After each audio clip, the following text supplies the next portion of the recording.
is up, everybody? This is your boy, Teran Rodriguez, bringing you another edition of Set Point. And as always, we have ourselves a jam-packed show, as we have a lot of volleyball to discuss, such as TCU breaking through and finally winning the national championship in youth volleyball, taking down LMU.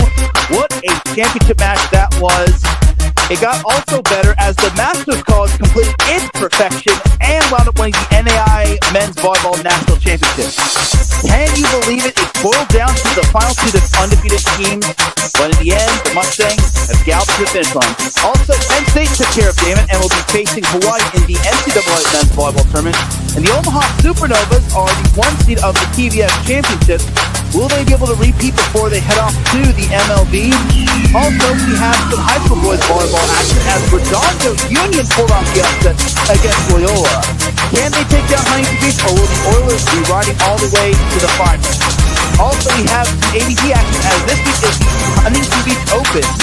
Who will be able to win that on the men's and women's side? Cameo Bus, Step to that. Drone Bus Service and volleyball action here on Set Point. Teran Rodriguez bring you another edition of Set Point here on iSports Radio, your direct feed for all that is sports.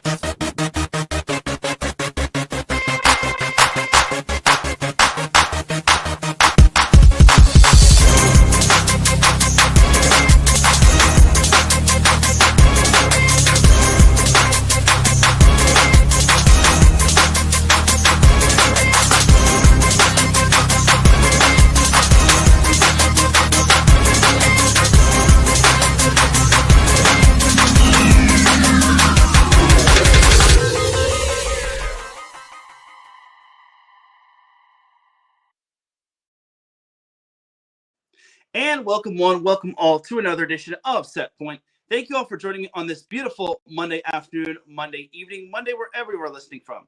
Either way, you've made your way in episode 297 of Set Point. And without any further delay, let us begin. But first and foremost, Set Point would not be where it's at without iSports Radio providing the platform to go live on StreamYard. Please do follow us on social media on X, Instagram, Facebook, and TikTok. Also, make sure to subscribe to us on YouTube. We would greatly, greatly appreciate it. We're trying to reach 500 subscribers. We just recently surpassed 400, and we greatly appreciate everybody. Also, make sure to drop a comment on any of the videos, whether it's this video or any video saying that you subscribed because of Set Point. I really would appreciate it. Also, definitely check out my two other videos regarding two coaches in the National Collegiate Men's Volleyball Tournament.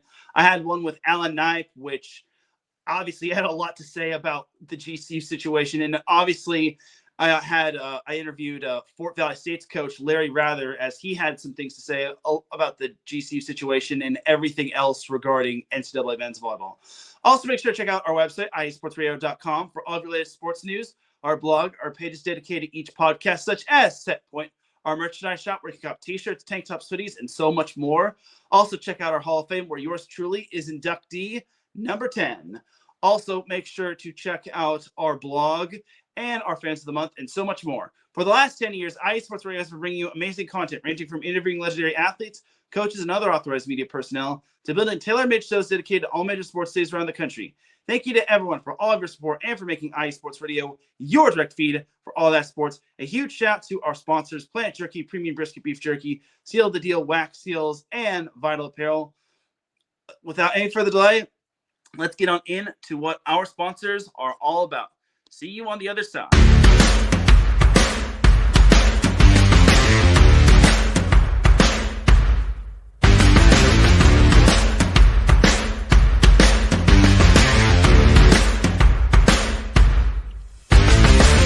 Hi, eSports Radio fans. This show is brought to you by Planet Jerky Premium Brisket Beef Jerky. Planet Jerky is the official jerky of the 2022 California League champion Lake Elsinore Storm, single-A affiliate of the San Diego Padres. This all-brisket jerky has gluten-free options, contains no MSG, no sodium nitrate, is low in sugar, and high in protein. Go to their website at planetjerky.net and follow them on Instagram at Planet Jerky. Planet Jerky, the jerky that's on a whole other planet.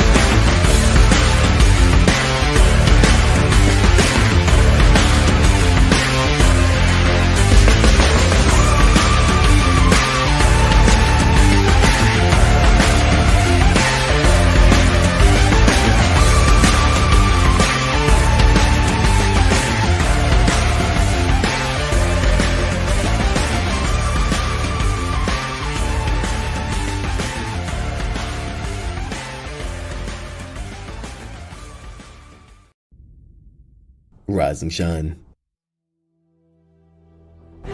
It's 4 a.m. The stars are still out. The sun is beneath the horizon, but it's time to punch in and go to work. The comfort of your warm-ups turns into the grinding out of your reps as the clinking and the clanking of the plates create a symphony of euphoria. There's no other feeling like it. Earn it, burn it, and take what's yours. IE Sports Radio has proudly partnered with Vital Apparel, a brand that not only fits great, but also promotes and donates to mental health research. Use our code IESR to get 15% off their comfortable and inspiring gym wear and help them on their amazing journey to support mental health. Go hard, take part in your iron therapy, and be strong.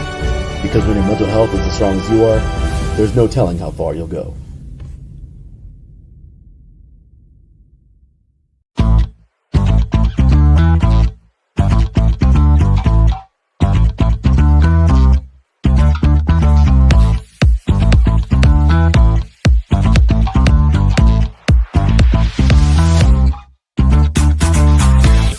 Hey there, IE Sports Radio fans. Be sure to check out our sponsor, Seal the Deal Wax Seals by Cecilia B. You just finished your very own wedding or baby shower invitations and you're looking for that extra special touch? Maybe you just wrote a letter to a relative or a friend and you want to add to their smile when they receive it. Then seal the deal with Cecilia's handmade sealing wax stamps for your invitations, letters, and gifts. You bring the deal, we'll bring the seal.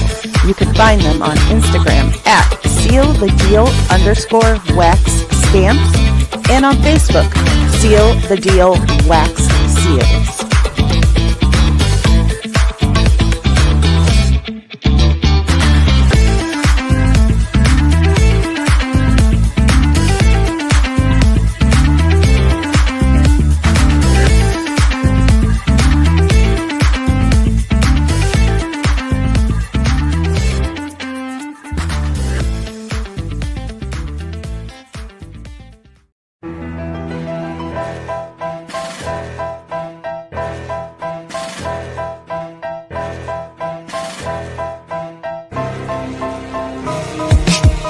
For the last 10 years, IE Sports Radio has been bringing you amazing content ranging from interviewing legendary athletes, coaches, and other authorized media personnel to building tailor-made shows dedicated to all major sports cities around the country.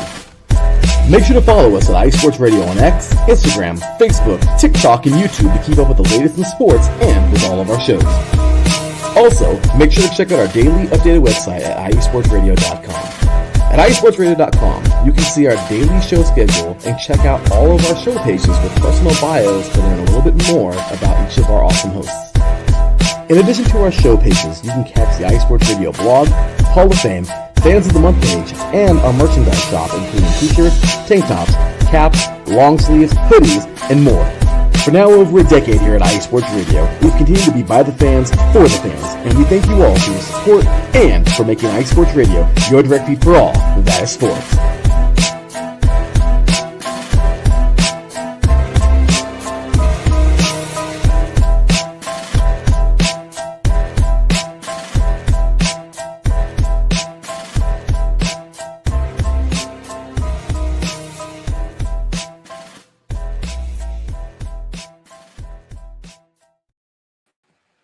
That's right, everybody. Definitely check out all of our amazing shows and definitely subscribe to us on YouTube. I would greatly appreciate it. And it would definitely help out IE Sports Radio a ton. And the way you can follow Setpoint on social media is on X, formerly known as Twitter, at set_point IE. And you can follow me personally on X at Teran Rodriguez 1. Also, make sure to follow me on Instagram as well at set_point IESR. That's where I'm posting a majority of my interviews. Also, a big thank you to Kevin Pratt for his contribution to Setpoint. It is greatly appreciated.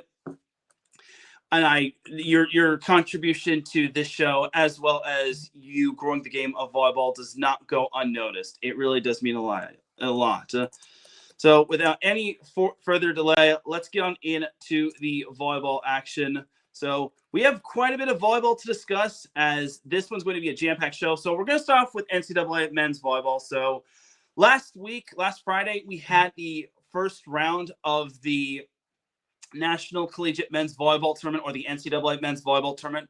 It was the play-in round as we had Damon taking on Penn State. Damon was the host team.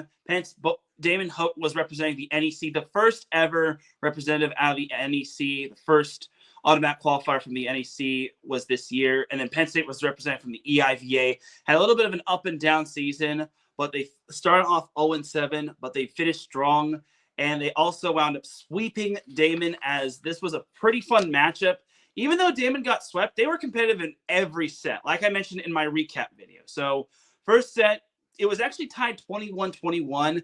Damon was not shying away from the challenge. Even though Penn State was playing some of its best ball, I think Damon was really up for the challenge. It was tied 21-21 and eventually 23-23, but Penn State was able to rattle off 2 straight points to take that first set. Then second set, Damon found itself down 6 points. It was looking like Damon was about to get, I wouldn't say blown out, but it was looking like it was going to be more so of Penn State's match. But honestly, I got to give credit to Damon. They battled back, and boy howdy, they made Penn State sweat in that set. It was actually 21-21 until Penn State rattled off 4 straight points to take that second set. And then the third set, it was pretty much the same thing. Damon was pretty much in that set for the most part. They never led, but they had so many chances to try to take the lead. But Penn State was able to finish strong, take the third set 25-22, winning the match and advancing to the quarterfinals. So Penn State was led by Matt Luoma, who had 13 kills. He also had 3 service aces. Michael Schwobe also had 3 service aces, as well as this was the 4th straight match that Schwobe had 3 aces. So that's pretty good right there. 4th straight match. I mean, he built off of those EIVA tournament matches as well. He also chipped in 30 assists. For Damon, they were led by Billy Weiberg, who had 12 kills. Zach Schneider had 9 kills. So the takeaway for Penn State is this. They're playing some darn good volleyball as of late. They have yet to drop a set. They haven't dropped a set since they lost to Princeton in that regular season match. But Penn State is playing some really good ball, and honestly, it's good to see them battling back from being 0-7 to start the season and then seeing them being successful. They're now at 500, so they now evened out their record. Now, my takeaway for Damon is this. Damon deserved to be in the National Collegiate Men's Volleyball Tournament. And don't get me wrong, they did everything they could. And I'm glad they were in the tournament. They got to showcase what they're all about, and I'm glad they were able to showcase what this team was actually made of. Unfortunately, Penn State just had that experience, that tournament experience that Damon unfortunately did not have.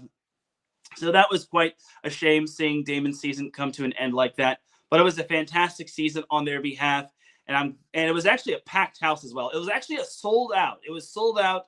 Didn't really seat a whole lot. According to the final box score, the attendance was 400, which, I mean, it's still pretty good. And Damon doesn't really have the biggest gymnasium out there. It's not like the Walter Pyramid or heck Stan Sheriff Center, but it's still pretty solid. It's kind of like one of those old school gymnasiums that have like the low ceiling and whatnot. So all in all, great job to Damon and Penn State fans for packing the house, and great job to the Damon marketing for also getting the word out there that there is an NCAA men's volleyball tournament match and for getting the fans out there. So a salute to Damon on a fantastic season, and hopefully for their sake, they will be back on the big stage sooner rather than later. Some notable stats included the service aces, which Penn State had 8 of which Damon had 7. And then both teams were fairly efficient in terms of blocking. Penn State had 3 more blocks than Damon as a team. So, and then even though Damon hit 301, Penn State still hit 366, which is pretty darn good if you ask me. And heck, even Damon had more kills than Penn State as a team. So I think it's pretty solid if you ask me. Brian Francione pops into the chat room. He says, "Good evening, Teran. Have a great show." Well, thank you, Brian. I greatly appreciate that for you. Okay, so all in all, that is going to do it for that little recap right there. And that was the only NCAA men's volleyball match happening. So right now we've got the actual quarterfinals. So that ain't it. So going to put that up there. Going to scroll up to here, and abracadabra, here it is. The bracket for the National Collegiate Men's Volleyball Tournament. Big shout out to the Volleyball Recap, aka Izzy, for letting me use the graphic for this. I think it's pretty awesome. Let's just pop that off right here. And there you go. But yeah, again, credit goes to the volleyball recap. Follow him on Instagram. He is a fiend when it comes to making these graphics. Like, he makes some of the best darn graphics out there in terms of like brackets. And man, he is just fantastic. This is why we have him a part of the volleyball community. So there's your bracket right there. And there's me. And then there's the bracket again. All right, so this is basically your bracket. Penn State has now advanced to play Hawaii. Pretty much, I'm pretty sure most people thought that Penn State was going to advance. Nothing against Damon, but Penn State was playing some darn good volleyball as of late. And honestly, this was kind of to be expected. So the full bracket is as follows in terms of the quarterfinals. Long Beach State versus Fort Valley State, Loyola versus Pepperdine. You also have Penn State versus Hawaii, and then UCLA taking on Belmont Abbey. So there is that right there. Let's just pop the graphic out of there. Give one more shout out to the volleyball recap, because that was a sick graphic, and I greatly appreciate him for letting me use the graphic, just because I'm not really one to use graphics just because you don't want to get sued and whatnot. But honestly, I greatly appreciate him letting me have permission to use the graphic.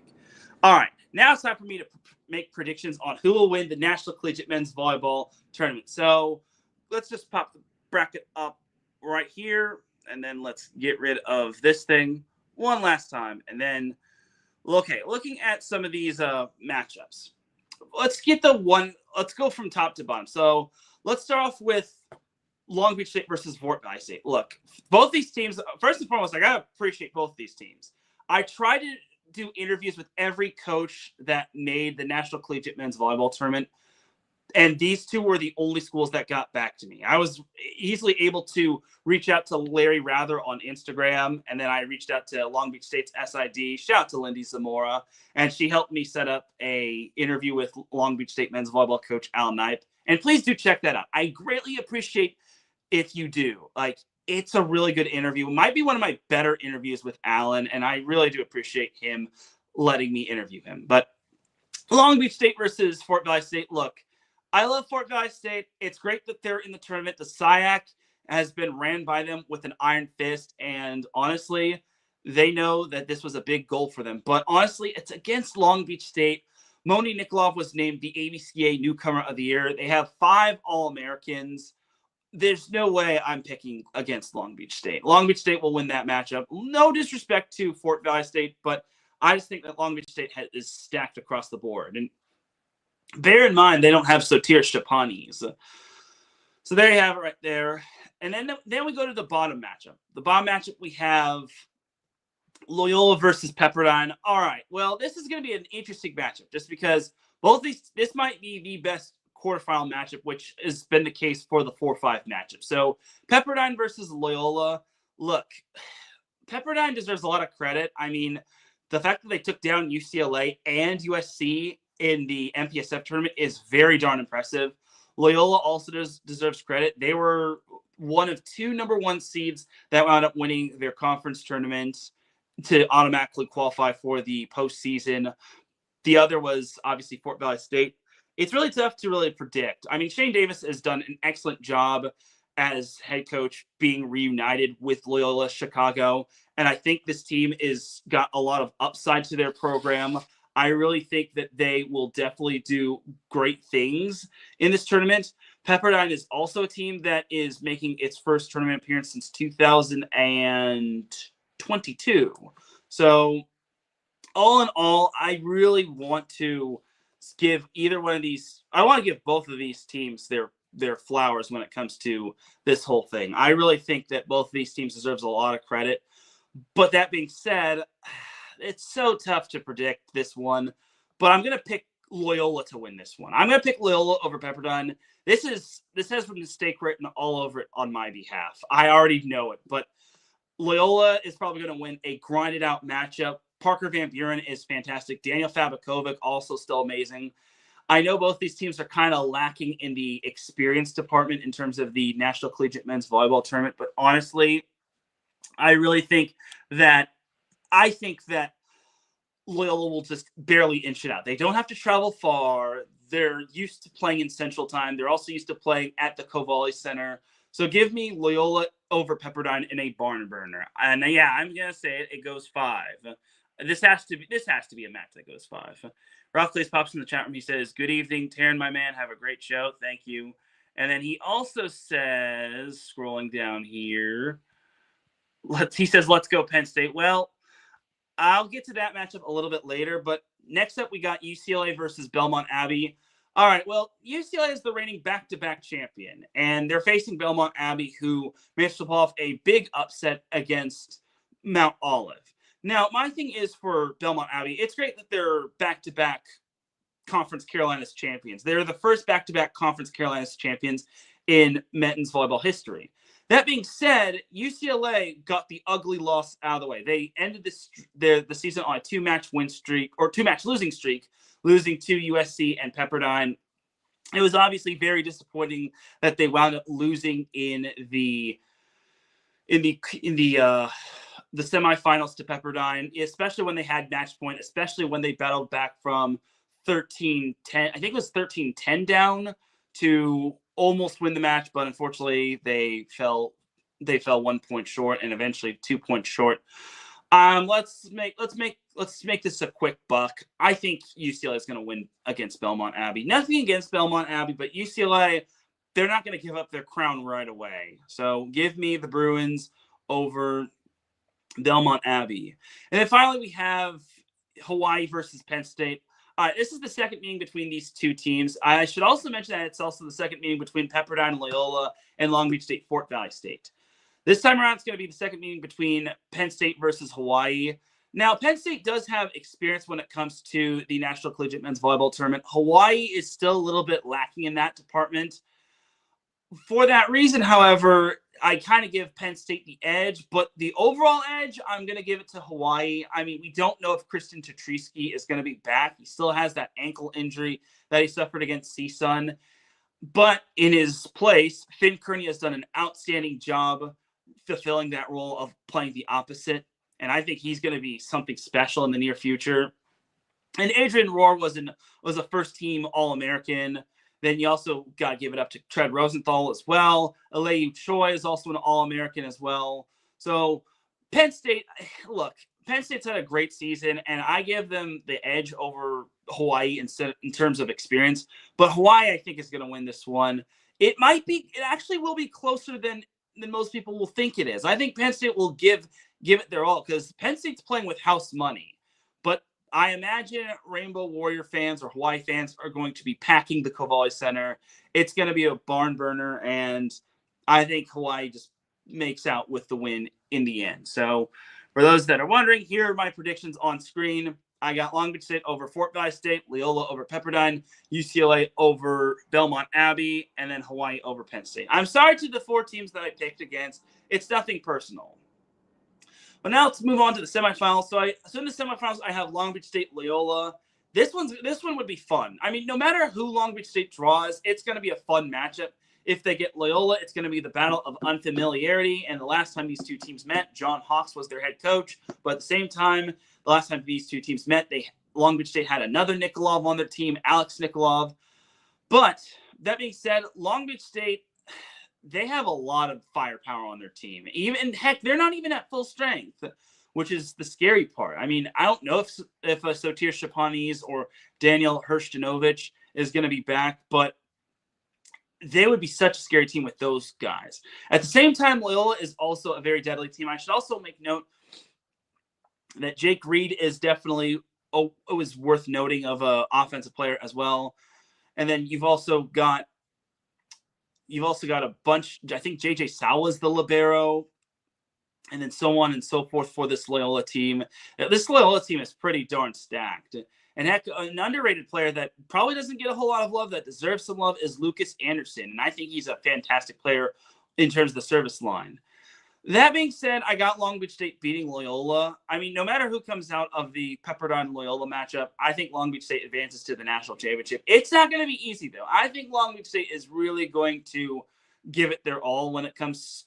Long Beach State's going to give it their all, obviously, but whoever faces Long Beach State, they're playing with house money, and you never know because if what last year's semifinals taught us is that nothing is guaranteed. I mean, UC Irvine almost took down UCLA last year, but UCLA was able to clutch up when they needed to. So I got Long Beach State over Loyola. And then the other semifinal, there's UCLA and Hawaii. This one's going to probably be the fun one. And here's my thing.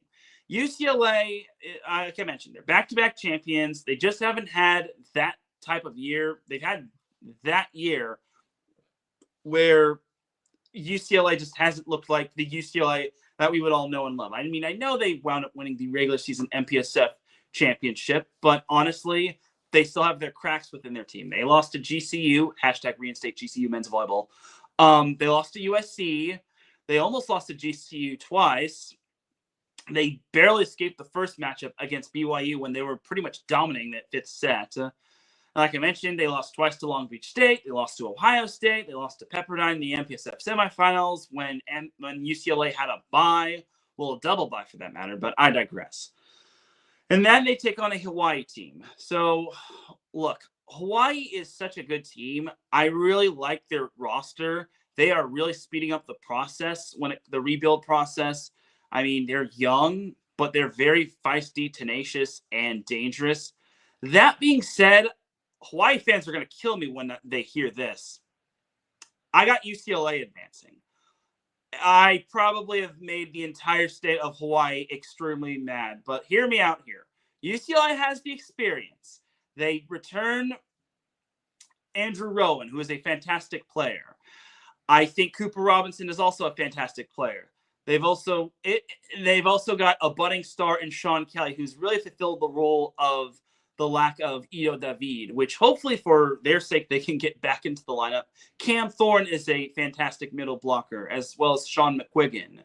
And then you also got Zach Rama. Can't forget about him because Andrew Rowan kind of called me out on that when I interviewed him back in Austin. So, look, and the problem is with Hawaii, I think they're going to do great, but when they face that really good UCLA team that really loves to serve the you-know-what out of the ball, I think in terms of experience and toughness and them getting the bad losses out of the way and going through their ups and downs, I think UCLA is just going to have that edge over Hawaii.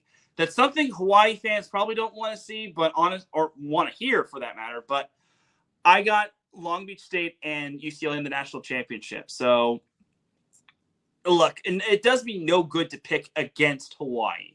But I think with all the experience that UCLA has had the past two national championships, I think this is kind of their time to shine again. And they don't want to pass the crown off without not make it to the national championship. So, and then we've got the national championship itself. So my projected national championship is Long Beach State versus UCLA. It's a corny one. I know y'all are going to say, oh, why don't you give us Hawaii Long Beach State round 2? Yeah, well, UCLA is not going to pass the crown off all that soon. I think it's going to take one more shot from Long Beach State to do so. And it's certainly not going to be easy. It's tough to beat a team 3 times in one season. But that being said, I have Long Beach State winning the national championship. Now, if Moni Nikolov is going to be one and done, this has to be his shining moment. He's got to really put on a show. There is the possibility of him being the single-season NCAA men's volleyball service ace leader, which I think would be pretty awesome if he did. The record is 100. I think Moni's at like 93, if I'm being accurate. If not, it's probably like 92. Regardless, I think Moni Nikolov is going to have himself a postseason, and I hope for his sake he's able to take full control and do whatever it takes to lead Long Beach State to the win. I don't know if he is going to be one and done. I can't confirm that, but honestly, I really think that this is Long Beach State's time to shine in. We're going to get a new NCAA men's volleyball champion. And again, it does me no good to pick against UCLA. And knowing my luck, I'm probably going to be wrong and I'm going to get dunked on. But honestly, that's who I'm picking. I'm picking Long Beach State over UCLA in the national championship. So don't hate me too much, everybody. I mean, trust me on this one. I really want to pick Hawaii, but I just think that experience is going to play into a massive factor. I know Long Beach State also is going to have that inexperience factor as well with players like Moni and then Kellen Larson. You also got Ben Braun and then Alex Kondev, who's filled the role of Sotiris. But I think all that experience is, and all the hardships the small hardships with losing to UC Irvine and Hawaii twice is going to build them for this moment. So I got Long Beach State over UCLA in the national championship.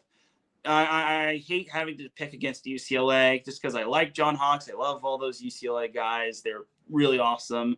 But that's who I got in the national championship. So that's going to do it for the NCAA men's volleyball portion of the show. I should also make a quick note that Set Point will be live next Tuesday, not on Monday, because the National Collegiate Men's Volleyball Championship is going to be on Monday. So just a little quick note there. Set Point will be going live on Tuesday, probably at, let's say 2 p.m. I don't want to go too late just because we've got a lot of other shows happening at 6 p.m. But I think maybe like 2 p.m., 3 p.m. would suffice. So just a quick note right there that Set Point will be going live on Tuesday and not on next Monday. So there's that right there. All right, let's keep it rolling. Let's keep it moving. Let us go on into some NAI men's volleyball. So the Masters College did it. They wound up taking down St. Xavier in 4 to win the Red Banner. It was the battle of the unbeatens, and it did not disappoint. So the first set, it was a very amazing set. This set really set the bar for the Masters. It was 24-21 in favor of St. Xavier. It looked like St. Xavier was ready to land the first punch, but the Masters College came back with 3 straight points tied up at 24 apiece. Eventually, it was tied up at 26 apiece, but the Masters College was able to take the next point. And then this was a very interesting maneuver by Jared Goldberg, the head coach of the Masters. He actually had no setter on the court. He brought in a blocking sub, and wouldn't you know it, the blocking sub wound up scoring the set-clinching block, and the Masters College took that first set 28-26. They'll stick the second set 25-23 as St. Xavier was trying to mount a great comeback, a late comeback for that matter, but it was to no avail. Third set, St. Xavier made it interesting. They wound up winning that set 25-18, but the Masters College responded very well. I'll give St. Xavier lots of credit. I think they tied it up at 15 apiece, if not 16 apiece, but it was just not enough as the Mustangs were able to gallop their way to the finish line, and they wound up taking the fourth set 25-18 as they wound up winning the Red Bear. The first time they have been named NAI men's volleyball national champions, as they avenged last year's loss in the national championship when they lost to, I think, Missouri Baptist. But overall, it was a great matchup, and you never really see the battle of unbeatens all that often. At least maybe one team is one loss on a record. I haven't seen a battle of unbeaten since Cathedral Catholic versus St. Francis of Mountain View in the CIF State Open Division Girls Volleyball Championship. So overall, congratulations to the Masters College. Perfect record.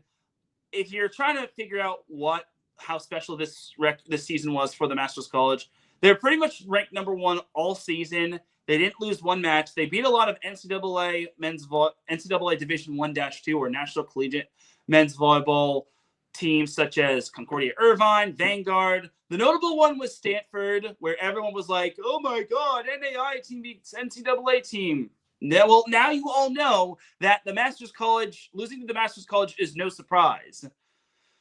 So, and then they wound up winning the GSAC tournament, and they wound up winning the GSAC regular season title, and they were just pretty much on point in the NAI men's volleyball tournament. So congratulations to the Masters College.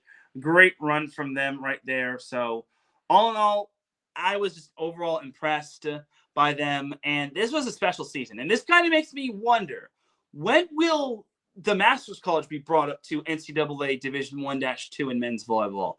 I mean, if that's going to happen, then the entire school is going to have to get brought up to NCAA men's volleyball Division 2, and the entire school is going to need to be brought to NCAA Division 2. It's all about money, just because the NCAA is money hungry and whatnot, which hence why there was no 12-team tournament. Great job, no clue at all. Anyway, yeah, this was such a fun little championship matchup. I really wish it didn't have to be behind a paywall. That's my biggest qualm. It was behind a paywall. You had to register to basically watch. I wish this could have been on ESPN Plus. I mean, same can be said for the NCAA Division III National Championship. But overall, I think this was a very fun championship. This one had a lot of storylines. Who was going to be undefeated? And as a player told me, who messaged me on Instagram, he said one team is going to have a mark on their record, while the other team is going to leave unscathed. And I just got to say, the Masters College in men's volleyball's record is as clean as Jared Goldberg's game day suits. I had to say it in terms of it being live. I know I've messaged a few fans, a fan and a player but honestly, that record is as clean as Jared Goldberg's game day suit. So congratulations to the Masters College. Bravo on the undefeated season. And bravo to St. Xavier as well. It's never easy to lose in the national championship match, especially when it's the battle of two undefeated teams. And they deserve a lot of credit on their season, and I hope they can make it back to the championship stage yet again. And they represented the state of Chicago well. Here's hoping Adam Karnick talked about them, which I highly don't, but I digress. Anyway, so that's going to do it for some NAI men's volleyball. I know I didn't really spend too much time on this throughout the entire season, but if there's one thing that the Masters College has taught us is that they're not your grandpa's NAI men's volleyball team. They are a very good program, and they're only going to continue to get better as the seasons go on. So congratulations to the Masters College on winning the NAI men's volleyball red banner. All right, we're going to take ourselves a quick little commercial break. When we come back, we've got some NCAA beach volleyball to discuss, and we've got some PVF to discuss, and much more. So keep it locked here. You were listening to Set Point here on IA Sports Radio, your direct feed for all that sports. We'll be right back after this.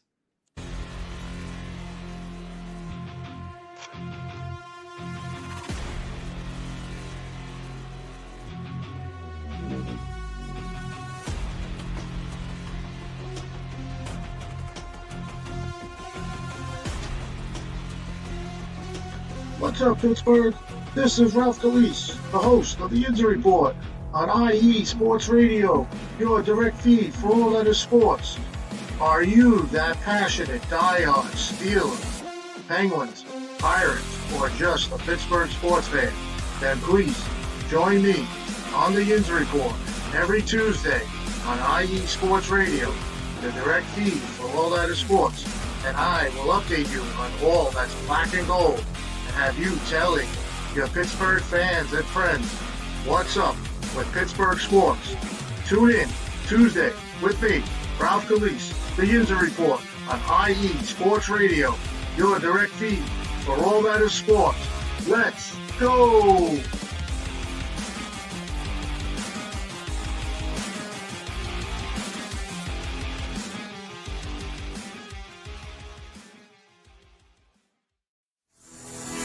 Sports fans, do you like teams that are tough, cities that are tougher, and fan bases that are passionate about their teams?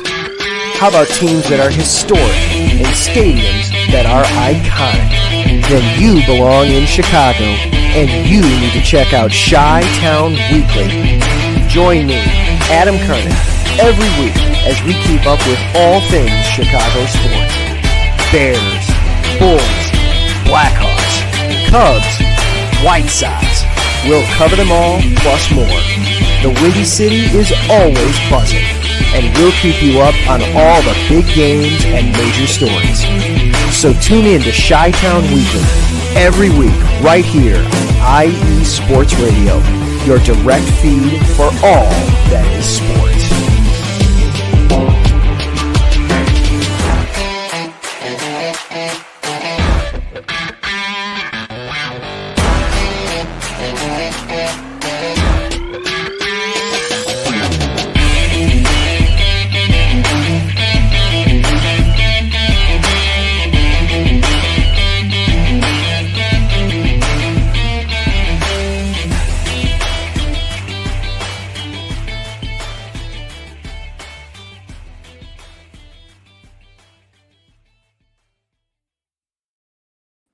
Back with segment number 2 of Set Point here on IE Sports Radio, your direct feed for all that sports. Definitely check out all of our amazing shows such as The Inns Report and Chi-Town Weekly, both of which have teams in the National Collegiate Men's Volleyball Tournament. Hopefully, Adam was able to talk about Loyola. Well, he talked about Loyola last week. I'll give him the benefit of the doubt about that. But Hopefully, my boy Ralph Clayce was able to talk some Penn State men's volleyball on his show, but I digress. All right. So let's get on into some NCAA beach volleyball. Okay, so before we get on into the tournament, there was some unfortunate news regarding the beach volleyball program. Now, this certain beach volleyball program did surpass its win total. It had the best win total, best season in terms of its win total, had the most wins in its program's history, which I thought was pretty cool. I think they had like 22 or something. Either way, it was quite fantastic. And you got to remember, this is a Utah team that was pretty much living in the shadows of the likes of Stanford, Cal, USC, UCLA back when they were in the Pac-12. But unfortunately, this team sadly, or this program has sadly been cut just because, well, people are stupid and whatnot. So unfortunately, Utah cut its beach volleyball program last Tuesday. So this came one day after after the whole GCU situation, where GCU cut its men's volleyball team, which I think is still pretty sad. #reinstate GCU men's volleyball. But now Utah has cut its beach volleyball program, which I think is pretty bad if you ask me. So I don't know what to really say about this. I mean, this is I'll give Utah the benefit of the doubt. So I'll give them this. At least they did not turn off the comments, which I thought was still ridiculous. But they didn't post anything on Instagram as well. So this was very saddening. This was disappointing. I thought this was a very poor decision on Utah's behalf in terms of cutting its beach volleyball program in the same year, pretty much the year after they have their best season, the most wins in program history. I'm trying to find the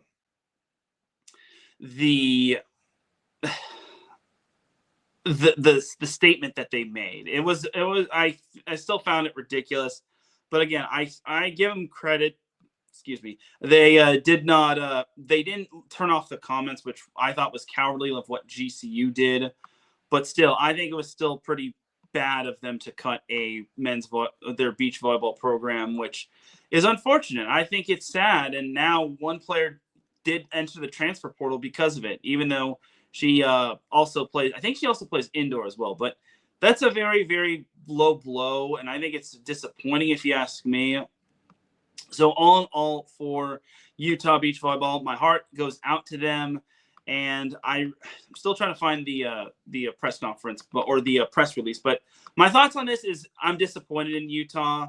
I mean, at least they didn't blindside. At least this wasn't the case of like the GCU situation where they just cut their program out of the blue and then all the athletes and commits found out on Instagram or social media altogether. So.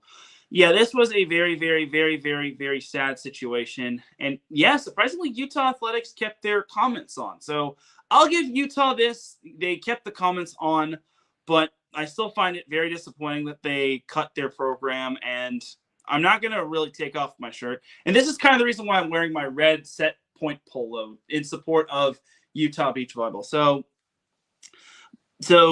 I found the press release. Mark Harlan announced today that the Utes volleyball program will be discontinued at the conclusion of the academic year. After 9 seasons of competitive play, it didn't even reach a decade. Good job, Utah. Way to look out for your program. After 9 seasons of competitive play, Utah first introduced beach volleyball as an intercollegiate varsity sport in 2017 when Utah was a member of the Pac-12. For the 2025 season that concluded last Friday in the semifinals of the Big 12 Championship or the Big 12 Tournament, Utah competed as a member of the Big 12. Currently, there are only this is the part that really boiled my blood. Currently, there are only 3 other Big 12 institutions that sponsor beach volleyball. With only 4 sponsored programs in the conference, there is no automatic qualifier to the NCAA tournament for the Big 12 champion. First and foremost, that's not the correct vernacular. The correct vernacular is the National Collegiate Tournament. NCAA beach volleyball tournament doesn't use that vernacular. It's NC beach volleyball. Get it right. And I think it's actually a National Collegiate NC Beach Championships. Regardless, get your facts straight, Utah. And yeah, I get it. He had the whole crocodile tears thing. This was an extremely difficult decision. We did not arrive at the conclusion without a significant and appropriate amount of thought and consideration in Constitution. We looked at the landscape of intercollegiate beach volleyball and the future opportunities of our student athletes. Currently, there are only 12 beach volleyball programs among the Power Conference institutions. That right there really made me mad. That makes me mad. With little evidence of the sport expanding at... No, I'm done. I'm done. I'm done. The glasses are off. This guy is a freaking clown. What the frick kind of statement is that? Beach volleyball is expanding, for goodness sake. And you mean to tell me he's going to cut it just because of that reason? Just because there aren't a whole lot of Power 5 conferences? Ridiculous. Just sickening. I'm done with reading that whole thing. I'm about to click off from that. Just disappointing. I mean, I'll give Utah the benefit of the doubt still. It wasn't as bad as the GCU situation, but still. And honestly, Utah, I don't want to sound mean. I don't think they've been to the NCAA tournament. But at the same time, to basically do this after the program made it all the way to the Big 12 semifinals, and I get it, there was no automatic qualifier, but still, it's like after a historic season, you wind up cutting your program. That is ridiculous and sad. Shame on you, Utah. I will say this. Again, it's not as bad as the GCU situation, but it's still freaking disappointing if you ask me. And I hope to God Utah Beach Volleyball gets reinstated. That is not how you grow the game of volleyball. You grow the game of volleyball by keeping programs. And just because it's like football orientated and when it comes to like the whole Big 12 thing, it's ridiculous, dude. Like, get out of here with that BS and whatnot. Cut their season after a historic year, having the most wins in program history. Ridiculous. Utah has its... I don't know who has their heads up their rear ends more, GCU or Utah. I'll say GCU just because that was ridiculous, just having the athletes find out on social media and then cutting their team after, making the Final Four, getting one set away from advancing to the national championship, also winning the MPSF tournament, and having one of their players be All-American, which we have no graphic for. So, great job, GCU and Utah. You have made the worst decision ever since adding USC and UCLA to the Big Ten. Yeah, I said it. All right, but that is that for Utah. The Utah situation. I'm disappointed. Like that when you see me taking off the glasses or taking off the polo, that's when you know I'm mad. I didn't even want to read the rest of that press release. So let's move on to something positive. So let's talk some NCAA beach volleyball, where TCU wound up winning its first ever national championship. So this National Collegiate Beach Volleyball Championship was absolutely amazing. For starters, USC didn't make the national championship, which I thought was really crazy, if you ask me. In case you didn't catch last week's episode, I actually had USC advancing to the national championship. Well, LMU had other plans. They said, hold our hot dogs for us, Teran. Yeah, USC lost to LMU. And keep in mind, this is a year where LMU hadn't really had the number of USC, but then they beat them twice, not just once in the regular season and then once in the postseason. So that was the first ever postseason loss in the Dane Blanton era. So hats off to LMU. They proved me wrong. And then something I did get right, however, was Cal Poly advancing to the semifinals for the second straight year as they took down Stanford, which I thought, well, look, Stanford's a great team. I will give them this much. They are fantastic at what they did this season, winning the MPSF championship.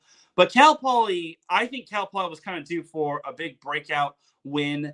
And even though they lost in the Big West Championships to Long Beach State, which unfortunately wound up losing in the first round, I thought Cal Poly still had a lot of really good players on their team. And I thought the matchup looked really good. So there was no doubt in my mind Cal Poly was going to pull off this win. Also, this was the final swan song for Lindsey Sparks, who has had a journey of a beach volleyball career after having a knee injury, which almost could have prevented her from playing the game that she loved. But honestly, I'm glad she's back, and I'm glad she and her team were able to make it to the semifinals. And in said semifinals, Cal Poly did fall to TCU, but the other semifinal was also crazy. UCLA and LMU was bonkers. UCLA was up 2-0 in the duel, and then LMU gets on the board, and then the final two matches of the duel are going 3 sets. During one of the matches where LMU clinched the point, the third sets were pretty close. UCLA led in one third set, and then the other third set was tied, and then eventually LMU wound up winning the third sets in both matches of the duel. I think it was the 4s and the 5s that pretty much were the deciding factors of the third sets.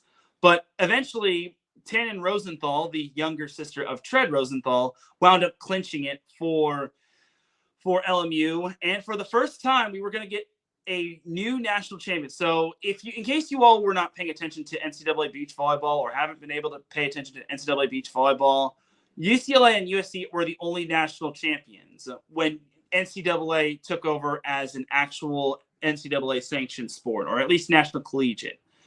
But now we had a new national champion. It was between LMU and TCU. I think TCU wound up winning the first point, and then LMU wound up winning the second point. Then TCU wound up winning the third point of the duel. Then the fourth. Then in the LMU wound up winning the fourth point of the duel, and then it boiled all the way down to the ones, and it boiled down to a third set. But in the end, if you're paying attention to TCU's pairs, it's Daniela Alvarez and Tanya Moreno, both of which were actually Olympians, and their experience in the Olympics from last summer really propelled them. If it was any other pair, I might have actually given LMU a shot, but honestly, TCU with all that experience, it eventually paid off, and I get it. LMU drew the short end of the stick, having it get decided by the ones, but they should have taken care of business at the I think it was the 4s and the 2s that they wound up losing. But regardless, it was still a fantastic season for LMU. It's their first ever national championship appearance and the highest they finished in the National Collegiate Beach Volleyball Tournament. So I got to give a lot of respect to LMU, but this was TCU's time to shine. And it's also the first champion not in California, let alone Southern California, in terms of the National Collegiate Beach Volleyball Tournament. So congratulations to TCU. It was an honor just seeing them in action. Believe it or not, it was the only time I got to see beach volleyball this season. And I feel bad because I really wanted to cover it more. I could have covered more of it if the National Collegiate Beach Volleyball Tournament was held in Huntington Beach like it was initially scheduled to be in. But no, they had to switch it to freaking Gulf Shores. Not that Gulf Shores is a problem. Like, Gulf Shores is a beautiful place. It's just that I wish it could have been held in my backyard. Unfortunately, things happened, and we can't change the past. So that is that for the National Collegiate Beach Volleyball Tournament. And I would give out superlatives, but I guess if I can't really give a disappointing team. I mean, if I had to give out a disappointing team, I'd say maybe UCLA, which wound up being up 2-0 in the duel. And remember, UCLA was the number 1 overall seed, and they wound up losing in the semifinals to LMU, a team that they've had a lot of success in the past over. And maybe I'd give most disappointing team to USC as well, because I still had some hopes for them, but I got to remember that this is the first year without the Norse twins, as well as Megan Kraft and Delaney Maple, as well as some of their other players that graduated. And then also Stanford. It's not that I'm disappointed in them. It's just that I had a feeling they would lose to Cal Poly just because Cal Poly is just so darn good. And I think Stanford kind of played its best volleyball way too early, and then they just had that rough match against Cal Poly. So all in all, for Stanford, if I had to give out disappointing teams, I'd have to give it to those 3. I also maybe would give it to maybe Long Beach State, just because I thought they would get out of the first round for the first time in program history, but they faced a Florida State team that was pretty young, but they have 3 good co-coaches. So I can't fault Long Beach State all that much, but it would have been great to see at least one upset in the first round. But I do also got to give props to Texas for making it out of the first round, because that actually was their first ever national collegiate, or their first NCAA tournament win. They wound up edging Cal in a thriller as they wound up winning it in a third set, I think at the fives in overtime, winning it on a walk-off service ace, which I thought was really epic. So congratulations to Texas on pulling off the win over Cal. But they eventually lost to the eventual national champion TCU, which I thought was very special by them. I thought they had a very special season, and everyone was saying that TCU was going to win. TCU was going to win the national championship, and I said this is TCU's best year to win it. If they're not going to win this year, then I don't know what to really say. But they had the hammer in their hands, and they swung it with all the momentum, and they wound up winning it all. So that's going to do it for some NCAA beach volleyball. If the tournament gets played in Huntington Beach like it should have been this year, then I will cover more NCAA beach volleyball. I'll go to more duels.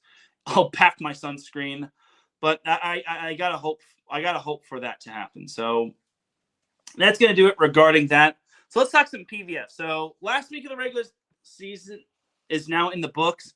So the last week of the regular season started on Wednesday when the Orlando Valkyries took on the Grand Rapids Rise. This was basically, I don't want to speed through this all that much, but Orlando took down Grand Rapids in a reverse sweep, which I thought was pretty impressive. This was on the road, mind you, so a great win by Orlando as they were led by Lydia Grote and Nora Sis, who had both had 17 kills. I'm guessing, Brittany Abercrombie didn't play all that much just because they want to save her for the playoffs. And why risk having your best player injured for the playoffs? That would just make no sense. And in Grand Rapids, they were led by Carly Snyder, who had Paige Romine Briggs had 18 kills to lead the team, as well as 19 digs. But Carly Snyder had 17 kills and 15 digs. This one was kind of a throwaway for Orlando just because Orlando had pretty much locked up a spot in the PVF championships. They were locked in at 3. They couldn't move up, but they couldn't move down. So this one was kind of a throwaway. I could see why they needed 5 to win that one. But speaking of matches that went 5, you also had the Atlanta Vibe pulling off a reverse sweep against the Indy Ignite. Okay, this was kind of the same thing for Indy as well as Atlanta. Well, except Atlanta had a little bit more to play for. They needed to win in order to have at least a boxer's chance of getting the number 1 seed of the PVF championships. But Atlanta was led by Leah Edmond, who had 20 kills. Pia Timmer had 14 kills and 14 digs. Edmond had 15 digs as well to go along with those 20 kills. Corey Lewis had 10 digs as well. So all in all, that was a great comeback win. That was actually their 13th straight win, if I'm being correct. And then Indy Ignite was led by Anna DeBeer, who had 25 kills. Great to have her back on the court, as always. And then she also had 10 digs. Nina Kahik had 13 kills to go along with 15 digs. Sydney Hilly had 44 assists and 12 digs as well.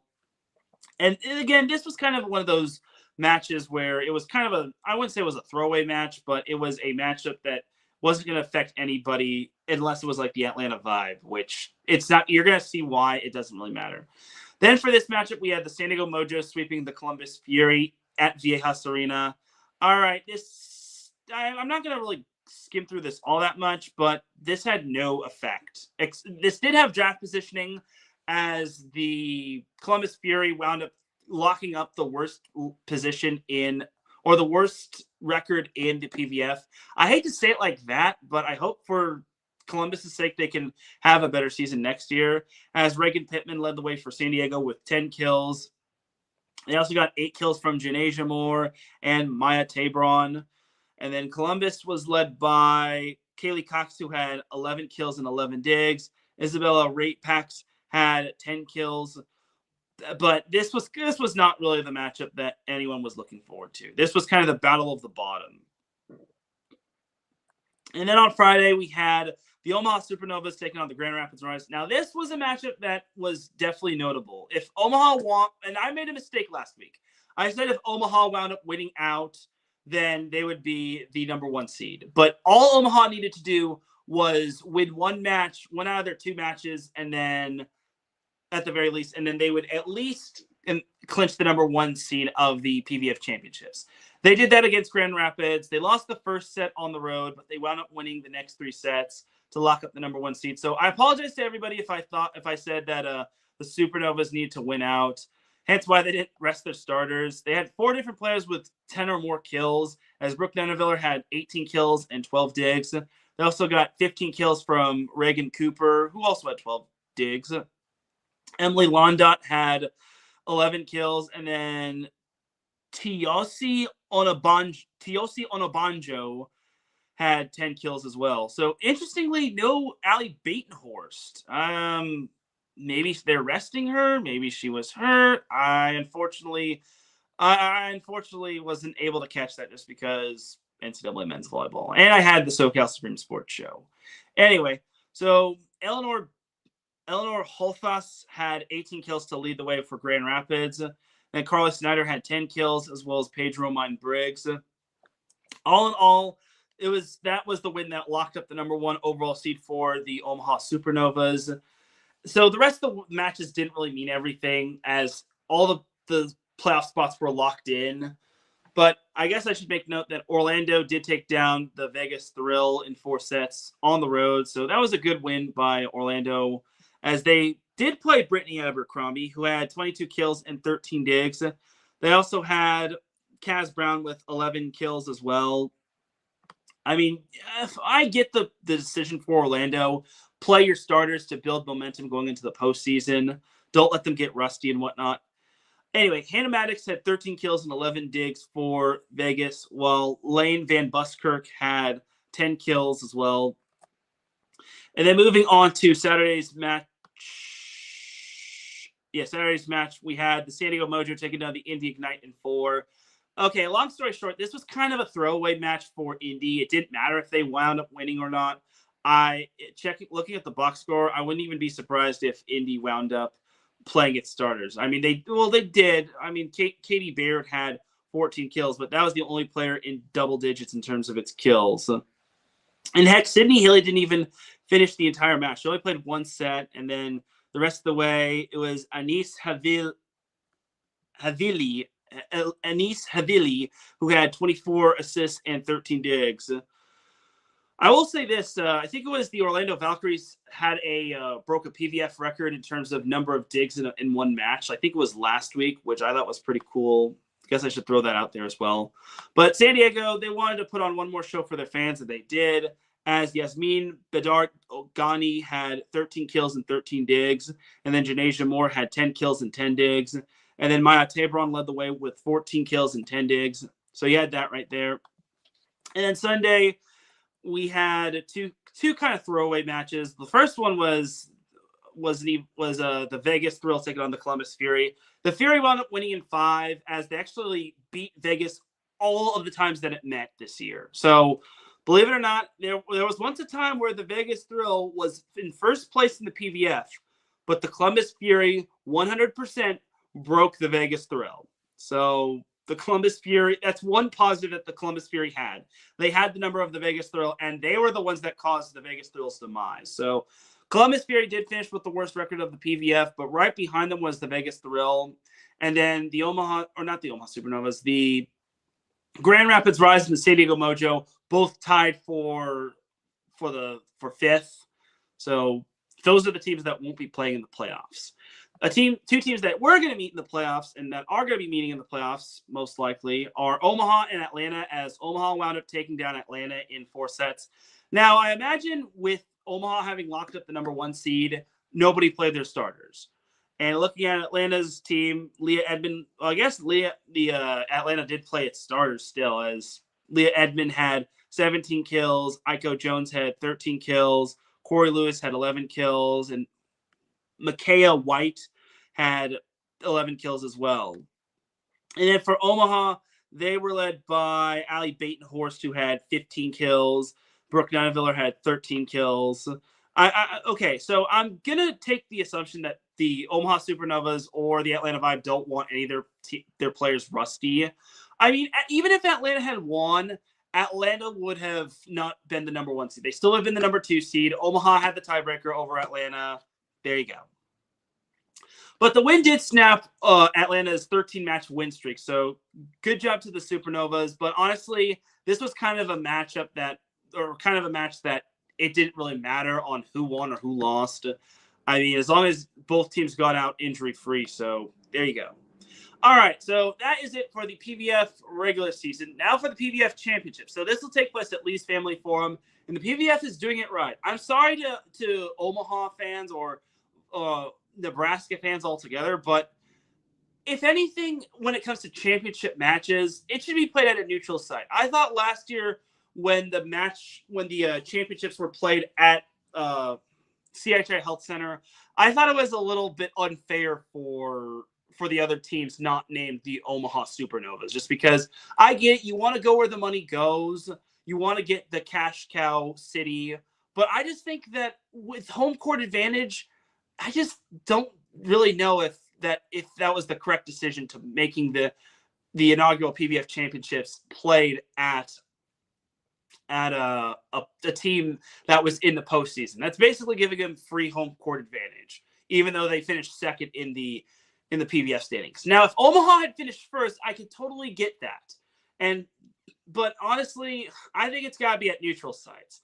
And just find like the perfect cash cow. Don't have it like in the Walter Pyramid, which only seats like probably 4,000 at the best. And this is no disrespect to the Walter Pyramid. No, by no means this is no disrespect. You got to go where the money goes. Have where lots of seating is. Just don't have it at I wouldn't say Hawaii, but that's a lot of like money and resources you got to put into like airfare and hotels and whatnot. So yeah. Anyway, PVF championships are as follows. Number 1 seed Omaha Supernovas taking on the Indy Ignite. That's the first matchup of the championships. And the second matchup of the championship semifinals are the Atlanta Vibe and the Orlando Valkyries. So all these matches are going to be played on the CBS Sports Network. Hopefully one day it'll be played on FS1 or FS2.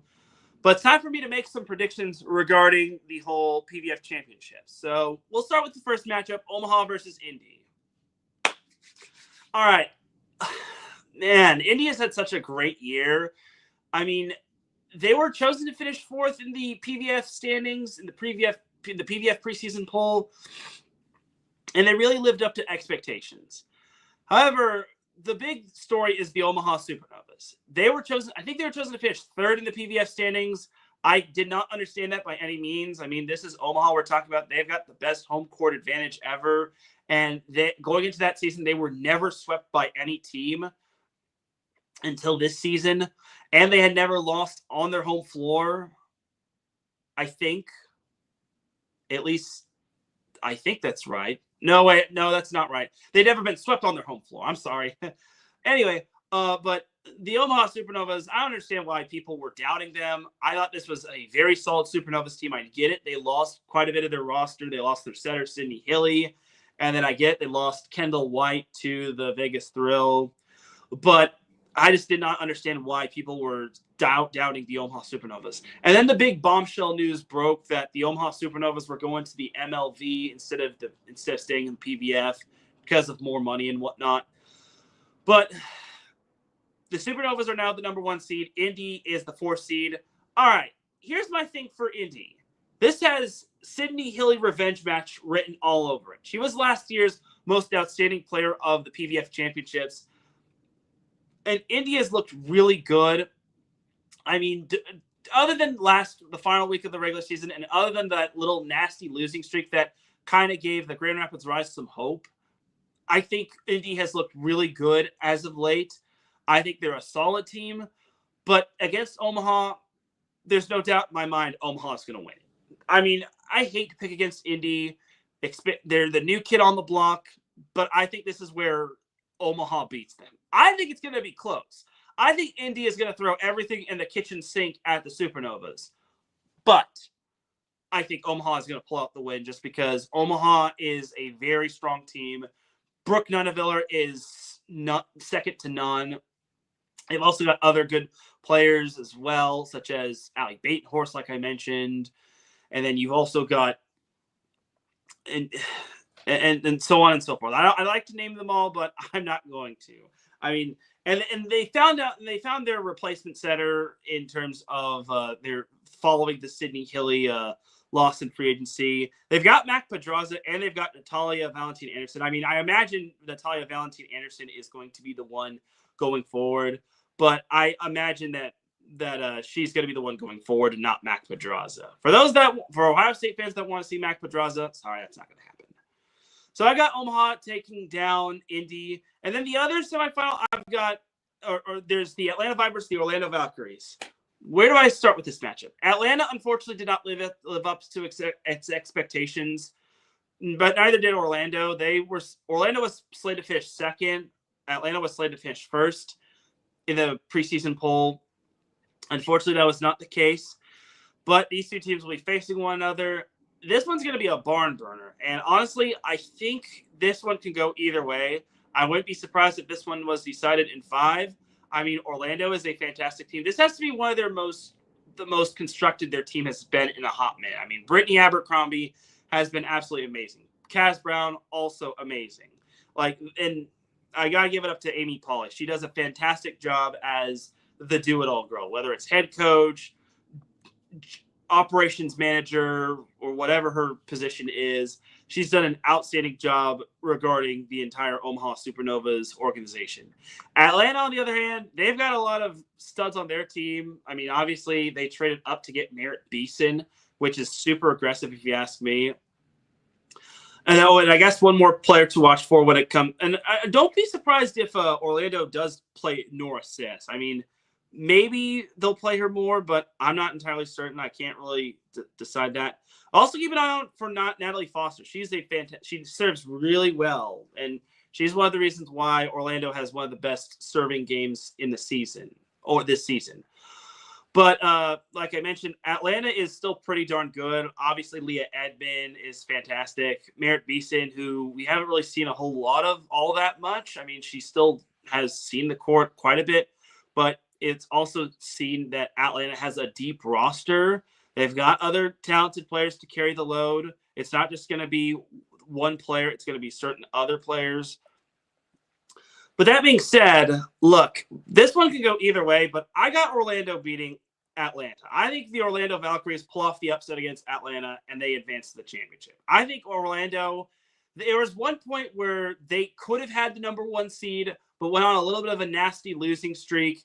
And they became the first team to sweep the Omaha Supernovas, let alone sweep the Omaha Super. And they also became the first team to sweep the Omaha Supernovas at CIHI Health Center. So I think it's only fitting that Orlando does advance to the Match for $1 Million championship. So give me Orlando over Atlanta in a very close match. And then for my Match for $1 Million, I've got the Omaha Supernovas versus the Orlando Valkyries. Well, I mean, this was kind of expected for Omaha. I mean, this was no doubt I was going to pick Omaha to make it to the Match for $1 Million. But the big question is, who would they face? Would they face Atlanta, which was the first ever PVF match? Would they face Orlando, which was having its best season? Would they face Indy? Would they face San Diego like they did in the semifinals last year? That was the big question that I had going forward. And my thing is, for Omaha, they have moved on from the MLV news. They're not even thinking about the MLV news. I think when that MLV news broke and all the players were saying, oh, we don't care about this, that's not distracting us, wrong. I think that news kind of distracted them, and that kind of turned their attention away from the big goal.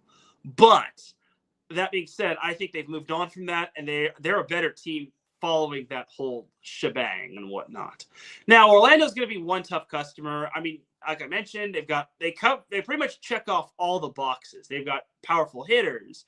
They've got tough serving. They've got a darn good setter in Champu. They've got really good floor defense and serve receive. But against Omaha, I think Omaha checks off almost all the boxes. And honestly, I got Omaha repeating. This is their last dance in the PVF, and I think they win it all. I think, and this is gonna really probably ruin my relationship with well, I don't have any relationships in the PVF. Want. But anyone that's not an Omaha Supernovas fan is probably going to kill me. But I think the Omaha Supernovas repeat. This is their last year in the PVF. They have the roster construction. Laura Bird-Kuhn is a fantastic coach. Everyone thought that they were going to finish third in the PVF. Look at them now. They're the first seed. And I think this is the year where they repeat and they will become the first and last repeat champions. Now, the way Orlando can win is if they pretty much play a complete game. If they play the way they played against Omaha in the meetings where they just swept them, I think there's no doubt in my mind Orlando can win. But I think Omaha pulls this one out. I really hope it does not get decided in 3. Let's make it an interesting match. Let's make it a match where it's going to be a barn burner, where it's going to have my heart rate go up to 200 over 100. Let's make it a barn burner of a match. Let's see Lee's Family Forum get sold out and whatnot. So all in all, that's what I'm hoping for. But I got the Omaha Supernovas beating the Orlando Valkyries in the match for $1 million. I feel horrible, and I hope if Orlando is watching this, I hope they use this as bulletin board material. Same with Indy and Atlanta. I hope for my sake they are watching this and they do wind up seeing their teams use this as bulletin board material, and then they could dunk on me.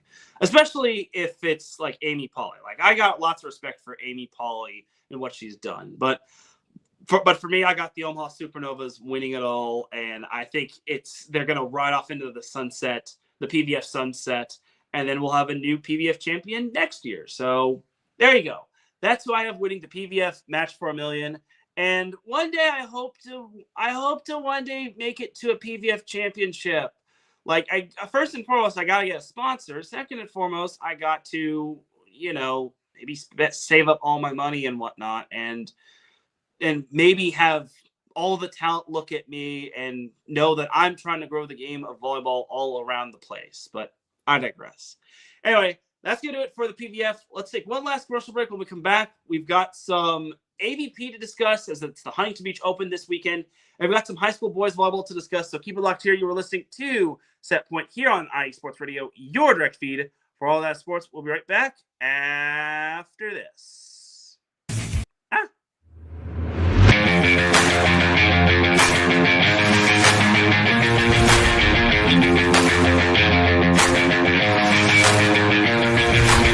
What's happening, sports fans? Are you a fan of Southern California sports? Are you looking for a show hotter than a hot summer day in California? Then look no further than the SoCal Supreme Sports Show, where I talk about all things Southern California sports. That's right, all sports teams from Southern California. From the hard-hitting tackles of the NFL, to the killer crossovers and big three-pointers of the NBA and WNBA, to the grand slams of the MLB, to the bone-chilling goals of the NHL, and to the booming kicks of the MLS, the SoCal Supreme Sports Show has it all for you. Oh, and let us not forget about the college sports as well. So join me, Teran Rodriguez, every week here on IE Sports Radio, your direct feed for all that is sports.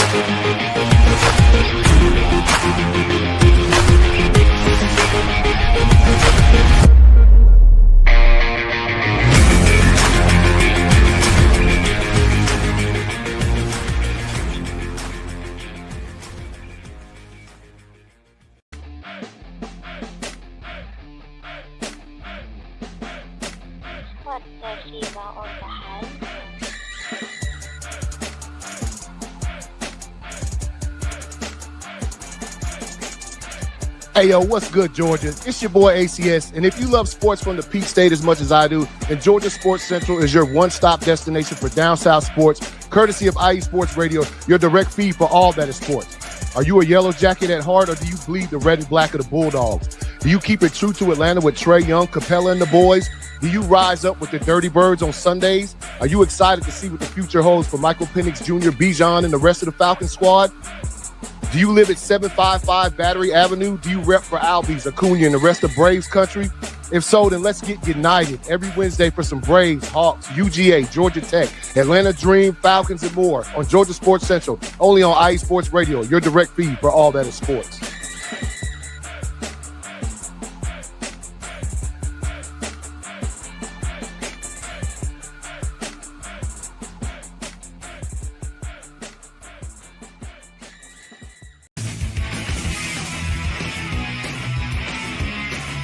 Hello, everyone. My name is Daryl Kinsey Jr., and I'm welcoming you to take another lap with the fastest show on IE Sports Radio. Yes, this is the Extra Mile with me and my co-hosts Christopher Lehman and Michael Ward. We talk everything racing from NASCAR to IndyCar to Formula One to limited hydroplanes, endurance racing, the NHRA, and more. So come join us for an hour of great racing talk and a lot of fun as well on the Extra Mile, Thursdays at 8 p.m. only on IE Sports Radio, your direct feed for all that is sports.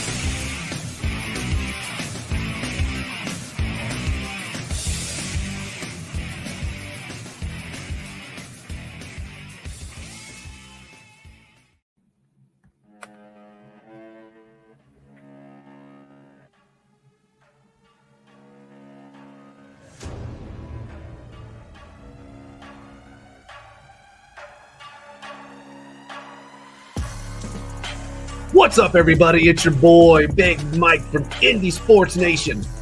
Come hang out with me each and every Friday, 5 p.m. to 6 p.m. Eastern Time, where we talk things Indiana sports. We talk Colts, Pacers, Fever, Indy Ignite, and we dive into the college scene as well. Boilermakers, Hoosiers, Irish, Bulldogs, and every school in between.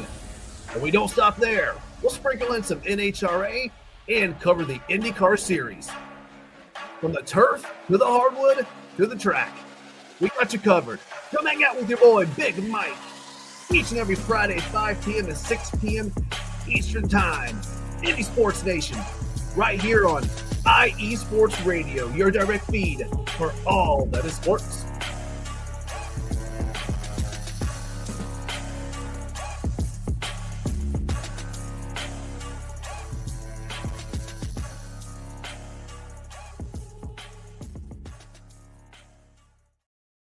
And we are back with the final segment of Set Point here on IE Sports Radio, your direct feed for all that sports. Definitely check out all of our amazing shows, especially Indy Sports Nation with Big Mike. He talks a lot of good Indy Ignite, and he's probably excited for the Indy Ignite's playoff match against the Omaha Supernovas in the PVF Championships.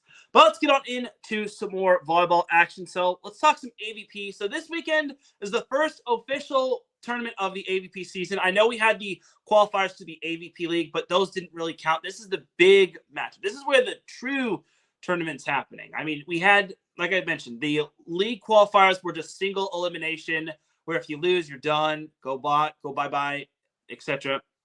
But now we have the Huntington Heritage. So I still call it the Huntington Beach Open, but all in all, this is the Huntington Beach Open, and it's going to be a fun little tournament. I'm hoping to get the green light when it comes to covering this.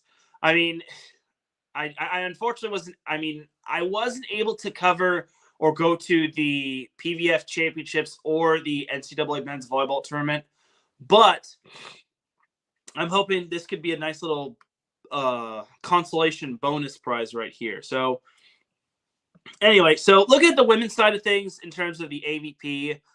The qualifier is Friday, then Saturday is the main draw, and then Sunday is Championship Sunday. The number one seed is Teran Rodriguez and Kristen Nuss on the women's side. Then you got Brandy Wilkerson and Melissa Jimena Paredes, last year's tournament champion. And then you got Megan Kraft and Therese Cannon as the 3 seed. Then you got Kelly Cheng and Molly Shaw. Yes, Kelly Cheng has a new partner. She's not partnered with Sarah Hughes because Sarah unfortunately suffered I think it was a leg injury or an ACL injury to start the season. But Kelly Cheng is still going strong, and Sarah Hughes is almost fully recovered. It's good to see her back in action. Hopefully we'll get her back playing in the sand soon. We got Gina Urango and Tony Rodriguez, or Urango. Gina Urango and Tony Rodriguez, Lexi Denenberg and Julia Scholes. Then you got Kim Hildreth and Kelly Kolinsky, Haley Harward, Kylie DeBerg, Savvy Simo and Abby Van Winkle, Corinne Quiggle and Megan Rice, who wound up winning the last qualifier, Tegan Van Gunst and Jolani Hodel, and then Brooke Bauer and Maddie Mae Anderson. So that's pretty much all of your main draws. Everyone else is in the qualifier. In other words, you got to win on Friday and then hope to make it out and about. I think it's safe to say one pair that I think will make it out on the women's side is Devin Newberry and Jaden Whitmarsh. I'd be surprised if they didn't make it out of the qualifier. They also got Molly Phillips and Deanna Kraft. They got Devan Sowers and Carly Can, and so on and so forth. But I think the former that I just mentioned, Newberry and Whitmarsh, they should be making it into the main draw. And then on the men's side, we have Miles Partain and Andy Benish as the number 1 overall seed. Then Chase Budinger and Miles Evans as the 2 seed. Taylor Crabb and Billy Allen, 3 seed. Kame Schulk and James Shaw, 4 seed. Troy Field and Theo Brunner, 5 seed. Then going downward, Tim Baumgren and Paul Lottman, Phil Dalhouser and Trevor Crabb, Ryan Wilcox and Cody Caldwell, Evan Corey, Tri Bourne, Brian Miller, Sean Cook, Avery Drost, Wyatt Harrison, and Logan Weber and Hagen Smith. And some notable notable pairs in the qualifier: Allison Cerruti and Alvaro Fijo, then Sam Schechter and Jonathan Pickett, then Lev Prima and DJ Klasnick, then Ryan Jurna and Tim Brewster, then Caleb Queichel and Gage Basie. Surprisingly, he's not with his brother. And then Derek Bradford, Jordan Hoppy, Diego Perez, Bill Kolinsky. That's an interesting combination right there. So on and so forth. So I think it's a little bit more wide open in terms of the qualifiers of making it out. And you got to remember that Ryan Wilcox and his partner formerly, they made it out of the qualifier and into the main draw. And they actually became the first team to win a main draw match after making it out of the qualifier, which I thought was pretty darn special, if you ask me. So there you have it right there. I'm hopefully going to be in action. If I don't get a media credential to the AVP tournament, well, for starters, it's no big deal. But if I get rejected by this, I'm going to cry. But that ain't going to happen. I mean, I've been working my nose to the grind when it comes to this, wondering when the actual link is going to get posted, but I digress. But that's that right there. I'm going to for sure be there on Sunday. I might be there on Friday for the qualifier. And then Saturday, it looks doubtful. Maybe I might catch a little bit of the action, but I got to be in Manhattan Beach on Saturday as well. So busy times for your boy, but that's just how I roll when it comes to set point. Anyway, to some high school boys volleyball. So the CIF Southern Section Division I pool play results were last Wednesday. The first round of pool play were as follows. We had Miracosta sweeping Beckman, Corona Del Mar sweeping San Clemente, Huntington Beach beating Newport Harbor in 4 sets. And then this was the stunner. We had Redondo Union sweeping Loyola at Loyola. That was a big win right there for the Seahawks. So great job to Redondo Union. So pool play continues tomorrow, where it is Miracosta hosting San Clemente, Corona Del Mar hosting Beckman, Loyola hosting Newport Harbor, and then Huntington Beach hosting Redondo Union. So now let's go on to my predictions on who will be in the CIF Southern Section Division I Boys Volleyball Finals. So, look, I think it's pretty obvious for Pool A. For Pool A, I have Miracosta make it out of pool play. It's hard to really say that this team has any weaknesses. They've got lots of players stacked across the board. They've got Andrew Chapin. They got Cooper Keene. They've got not Sam Bradford, Bradford. I'm blanking on his last name, but Big Bradford at the Oppo. They've got Mateo Furbringer. They've got Thatcher Fallbush. This team is just stacked across the board. I would be Grayson Bradford. That's his name. Grayson Bradford. So he has 2 last names. Go figure. But anyway, yeah, Grayson Bradford, Mateo Furbringer, Thatcher Fallbush, Cooper Keene. It's hard for me to really say that this team isn't going to be making it out of Pool A. Now, I do kind of expect Corona Del Mar to give them a little bit of a tough ride, but my biggest problem with the Sea Kings is this. They have only 1 senior in their starting lineup. Everyone else is pretty much is either a junior or sophomore if you're Daniel Booker. But this team next year will look really good. It's just that this year is going to be a little tough for the Sea Kings to compete with the likes of Miracosta. Miracosta is just so stacked across the board. I think the Sea Kings can make it close against Miracosta, but I just think that this is going to be Miracosta's time to shine. Remember, Miracosta's out for redemption after losing in the finals last year to Loyola. And then Pool B, Pool B is a little bit more complicated. I think this is kind of the pool of death right here, just because Loyola, I'm surprised they did not have a good matchup against Redondo Union, even though they beat Redondo earlier in the season. And you very rarely see Loyola losing at home. The only time you'll see Loyola losing is if they lose to a better team than them. So I think for me, this matchup between Huntington Beach is really going to decide who makes it out of Pool B between Redondo and Huntington. Huntington definitely looks good, but they aren't without their flaws. I think Redondo can really make it competitive against Huntington. I think the Seahawks are a good team. Last year, they made it to the D2 final, fell short to Santa Margarita. But I think this year, it's going to be Huntington Beach making it out of Pool B. Now, I would not count out the likes of Loyola or Newport Harbor. I mean, for Newport Harbor, they're kind of in a decent situation. But my only thing is with them, they got to run the table and hope that Huntington Beach loses out. But I highly doubt that happens. I think Huntington gets by Redondo Union. And then depending on what happens with Loyola and Newport Harbor is going to depend on the magnitude of that matchup on Saturday. I mean,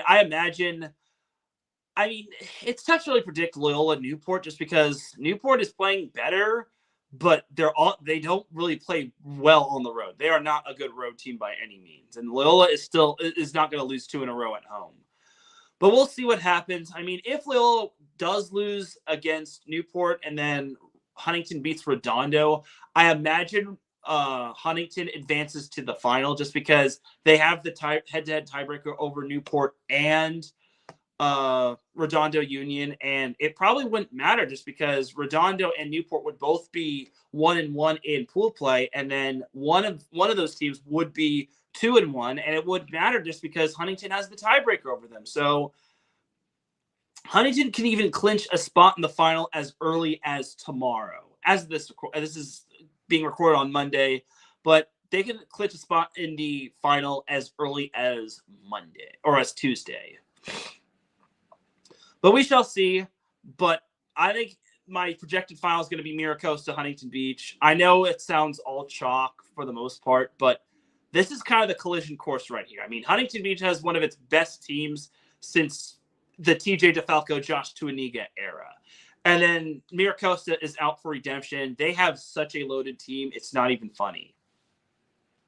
So there you have it right there when it comes to my predictions on who will be in the CIF Southern Section Division I Boys Volleyball Final. Before we head on out, I do want to talk a little NCAA women's volleyball as well, just because I actually got to attend the Long Beach State, Fresno State scrimmage. So in my opinion, it's good that the scrimmage season / spring season is pretty much over. So I think it's pretty awesome. And I got to, like I mentioned, I got to attend the Long Beach State, Fresno State scrimmage, and where Long Beach State looked good. They wound up winning the scrimmage 4-1, which nobody was taking track of kills except for me. So all in all, for scrimmage season, it's almost over. Spring season is almost over. I imagine Nebraska fans are the most antsy when it comes to wanting to see the season come right away, because Nebraska did take care of, I know they played Kansas in one of their scrimmages, and I also know they played South Dakota State last weekend as well. I know they really want to get the season started, and I don't blame you. I want to see the NCAA Women's Volleyball 2025 season get underway as well, just because the summer is pretty slow for me, other than like the AVP and the VNL and whatnot. But I don't blame you. I don't blame you in regards to what in terms of you all wanting the season to start. But some other news that happened: Kennedy Martin of Florida is in the transfer portal. Now, I don't really like to speculate on where she'll go. I mean, I haven't been paying attention to teams that need an opposite, but whoever lands her is going to get a stud. And it's pretty interesting because I thought she was going to stay at Florida, considering some were based, because I thought she'd maybe be loyal and whatnot, but maybe the whole coaching change of Mary Wise stepping down kind of affected that, but I don't know. I mean, just recently, the transfer portal just recently reopened, so we got to keep an eye on the Kennedy Martin sweepstakes. But whoever does land her is going to get a stud player. all I can tell you is that if an SEC team lands her, then she's going to have to sit out a year just because the SEC has the rule. If an SEC player transfers to another SEC team, then they have to sit out a full year. And I know that sounds a little unfair and far-fetched, but it is what it is. And then my boy Marcus Low Scrape popped into the chat room. He says, salute. I appreciate you. Salute to you too, good sir. So thank you for popping in. So that's pretty much going to do it in regards to NCAA women's volleyball. I mean, it was fun getting to interview Lisa Rosen, the wife of Mark Rosen, and best of luck to Mark on his little new adventure coaching at a junior college. And I thought Fresno State had a lot of promise. I thought they have a new setter, Jenna Legault. It was fantastic at the pins. Long Beach State had some promise as well. Logan King looks really good. They'll get Elise Agee back. They'll get Maddie Maxwell back as she kind of had some personal issues to take care of. They have Maddie Collins back from beach volleyball season, which I think is pretty nice. They've got a whole new team, but they have some good studs on their team, like Sydney Hamaker, Annabelle Kotsakov. The list goes on and on. So I think Long Beach State's going to be promising. I can't wait to see what they have in store. So we shall see. But that's going to do it for some NCAA women's volleyball talk. And ladies and gentlemen, that's going to do it for this week's episode of Set Point. I really do appreciate everybody tuning in. If you listen live, I appreciate you. If you listen on the playback, I appreciate you. If you listen at work, I appreciate you. If you listen at any time, any place, anywhere, I appreciate you. And I greatly appreciate everyone for all of your support. Once again, definitely check out my interviews with Larry Rather and Alan Knipe. I guarantee you they're really worth watching. But until then, have a great rest of the week. Enjoy all the volleyball action, whether it's high school, collegiate, or the pros, men's, women's, boys, girls, you name it. I'll be seeing you all on Friday for the SoCal Supreme Sports Show and maybe for a little AVP action. Have a great week, everybody. Peace and blessings. Be safe. And more importantly, let's reinstate Utah beach volleyball and GCU men's volleyball. Peace.